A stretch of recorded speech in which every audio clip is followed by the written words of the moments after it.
रामकृपाल यादव जिंदाबाद, रामकृपाल यादव जिंदाबाद, रामकृपाल यादव जिंदाबाद, आपका नेता कैसा हो। आज आखिरी दिन है चुनाव प्रचार का और 7वें चरण का भी आखिरी दिन है। उसके बाद नतीजे आने हैं। पूरा कैंपेनिंग आपका कैसा रहा और इस बार जो आपको कंपटीशन था मिसा भारती वो फील्ड किया गया था आपके खिलाफ, वो आप कैसे देखते हैं और इस बार का पूरा कैंपेन आपका कैसा है? देखिए, एक्चुअली ऐसा है कि ये जो चुनाव मैं लड़ता हूं, ये मैं नहीं लड़ता हूं, हमारी जनता लड़ती है। और आपने देखा होगा कि जब जब उम्मीदवार जो अभी हमारे सामने हैं राष्ट्रीय जनता दल के, वो जनता उनको पराजित करती है। सबसे बड़ी बात यह है कि कैंपेन बहुत ही दमदार, जानदार, शानदार इसलिए कि जनता का अपार प्रेम और आशीर्वाद मिल रहा है सब लोगों का, सभी जाति सभी धर्म के लोगों का।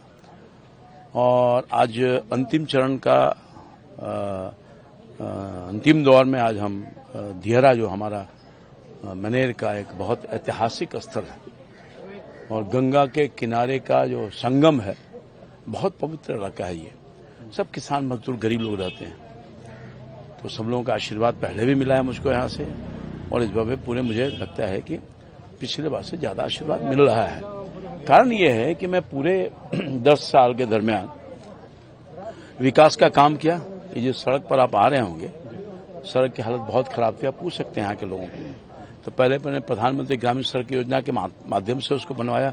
अब इसको बिहार की सरकार के अनुरोध के बाद माननीय मुख्यमंत्री जी ने इसको पथ निर्माण विभाग में ले करके और बहुत बड़ा जो इस इलाके का यातायात का समस्या था दूर, ये संगम पर लोग 100 जलाने के लिए भी आते हैं, सिर्फ दियारा के नहीं आसपास के लोगों को। जितना पुल पुलिया था सब बन रहा है, देख रहे होंगे, अपने आंखों से देखा होगा। और ये सबसे बड़ा अचीवमेंट, इस इलाके में कटाव बहुत होता था। मेरे पहले किसी ने कटाव के निदान के लिए कुछ नहीं किया। मेरे आने के बाद ही कटाव के लिए मैंने प्रयास किया और अब कटाव से लोगों को नहीं मिलता है, कटाव से निजात मिल गया। और भी इस इलाके में बहुत सारा काम हुआ है।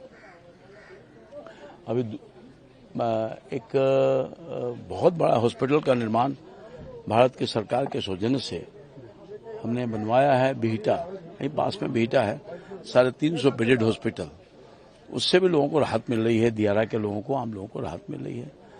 ऐसे बहुत गरीबों का जो योजना है माननीय प्रधानमंत्री जी का, माननीय मुख्यमंत्री जी का, हर घर हर परिवार तक पहुंचा है।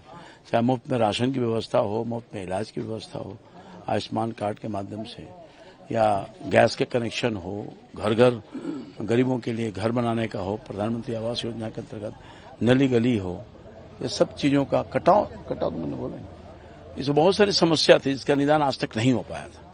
बहुत सारे सांसद हो गए आए, इसके तरफ ध्यान नहीं गया। वैसे इस इलाके में चरमुखी विकास मैंने पाटलिपुत्र की जनता के लिए किया है।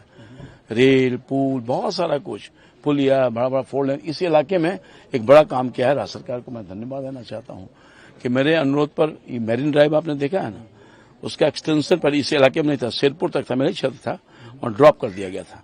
मेरे अनुरोध के बाद यहाँ मैरिन ड्राइव मनेर से होते हुए सीधे बिहटा तक जाएगा, तो यातायात की सुविधा होगी, इन लोगों का तरक्की भी होने का काम करेगा।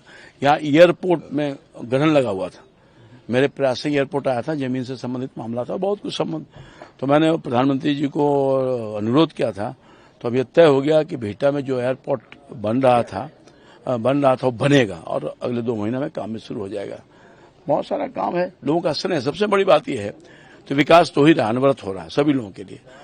लोगों के बीच में उनकी दुख सुख को बांटने वाला सेवक के रूप में रामकृपाल यादव 10 साल तक काम किया। पूछिए इन लोगों से, चाहे हमको वोट नहीं भी देंगे, वो भी नहीं कहेंगे कि हाँ रामकृपाल जी ने दुख सुख में साथ नहीं दिया।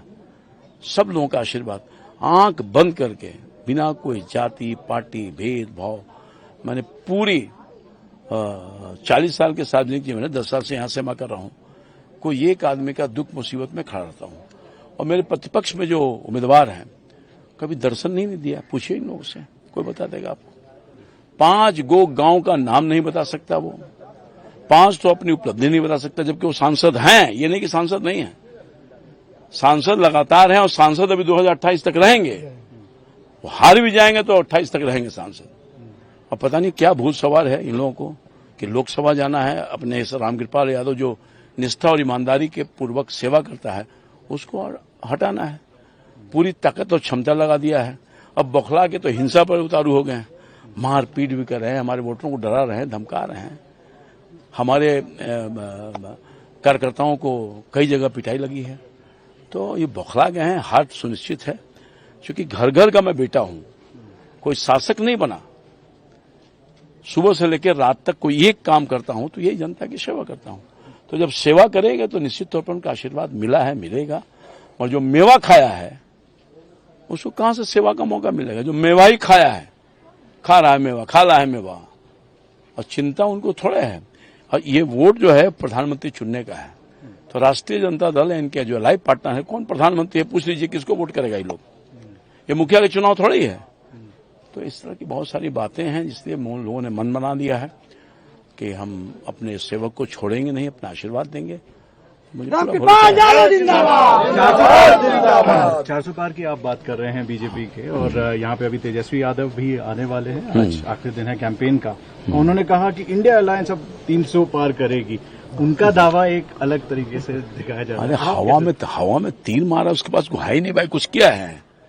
तेजस्वी जी माननीय उप मुख्यमंत्री और नेता प्रतिपक्ष 17 महीना में बोलते हैं कि साहब हमने 5 लाख नौकरी दे दिया। यहाँ बालू की समस्या जुड़े हुए लोग हैं, रोजी रोटी खत्म कर दिया इन लोगों ने। इन लोगों का नाव जला दिया, इन लोगों का बिजनेस व्यापार सब बंद कर दिया। लोग यहाँ गए थे गुहार लगाने के लिए लालू जी से, और उनके ही खनन मंत्री थे, कुछ नहीं सुनवाई किया, इन लोगों को बर्बाद कर दिया। 5 लाख नौकरी तो नहीं दिया, हाँ 5 लाख लोगों के रोजगार जरूर छीन लिया इन लोगों ने। और एक कोई उपलब्धि बता दे, यहाँ के जो प्रतिपक्ष उम्मीदवार हैं उनसे पूछिए कि आपकी कौन सी एक उपलब्धि है जो इस जनता के, जो पार्टी पिता जनता इसके लिए आप वोट मांगने आ रहे हैं। वोट तो दिया ही है उसको, 40,000 कम दिया, तो उनके लिए क्या किया इन्होंने पूछिए उनके लिए। हाँ एक काम जरूर किया, पिछले बार 2019 में पैसा दिया 15 करोड़, और जब हार गई तो वापस ले लिया। ये काम जरूर किया है, उनको इसके लिए सम्मानित करना चाहिए। मनेर के लड्डू के बारे में प्रधानमंत्री ने सबसे बयान किया है, उसके बाद से हमने कुछ दुकानें भी गए हैं और जहाँ पे कि उसकी भी सेल बूस्ट हुई है। उन्होंने कहा कि 4 जून को मनेर के लड्डू बचा के रखिए, काम आएंगे जब जीत जाएंगे। जनता का मिजाज है और मिजाज को परखा है, और मनेर का जो लड्डू है वो देश और दुनिया में फेमस है। मनेर का सम्मान बढ़ाया प्रधानमंत्री जी ने, मनेर के आवाम का सम्मान बढ़ाया, और उसकी तो मार्केटिंग दुनिया में कर दिया। मनेर के लड्डू का सेल बढ़ गया, और निश्चित तौर पर 1 तारीख को कमर पर लोग बटन दबाएंगे ही, और 400 पार होगा ही। पाटलिपुत्रा में तो हमको जनता ने चुन लिया है, मान के चलिए, रिजल्ट केवल बचा हुआ है। प्रधानमंत्री अभी 3 दिन के लिए मेडिटेशन के लिए कन्याकुमारी जा रहे हैं, और कांग्रेस के लोग इलेक्शन कमीशन अप्रोच करें कि भाई मॉडल कोड ऑफ कंडक्ट के विरुद्ध है। कांग्रेस पार्टी कोई पार्टी है जी, कोई जान रहा है, कोई पूछ रहा है, ऐसा ही फालतू है। ये बोझ है, कांग्रेस पार्टी देश पर बोझ है। 60 साल तक राज किया, गरीबी हटाने के नाम पर वोट लिया, और कहाँ गरीबी हटी? हमारे मोदी जी 10 साल में 25 करोड़ लोगों को गरीबी से बाहर किया है। कमिटमेंट है, प्रतिबद्धता है। गरीब लोग, आम लोग सब मोदी जी को चाह रहा है भाई। हर घर से यही जुबान पर आ रहा है, मोदी जी फिर बनेंगे।